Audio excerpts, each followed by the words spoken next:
यह कहानी एक छोटे से गांव के बारे में है, जहां एक किसान रामलाल अपनी पत्नी सीता और बेटे मोहन के साथ रहता था।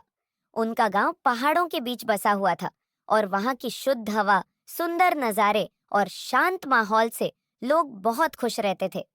रामलाल बहुत मेहनती था और उसकी खेती से अच्छी पैदावार होती थी। लेकिन एक दिन गांव में एक गंभीर सूखा पड़ गया। किसान और गांव वाले परेशान हो गए क्योंकि उनकी फसलें सूखने लगी थीं।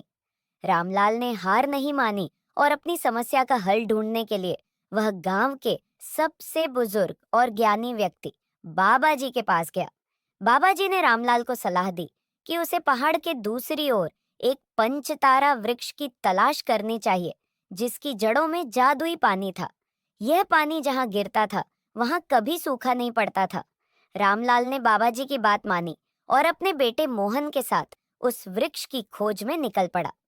सफर कठिन था। उन्हें ऊंचे पहाड़ चढ़ने पड़े, घने जंगलों से गुजरना पड़ा और रास्ते में कई जानवरों से सामना हुआ। कई दिनों की यात्रा के बाद वे आखिरकार पंचतारा वृक्ष तक पहुंचे।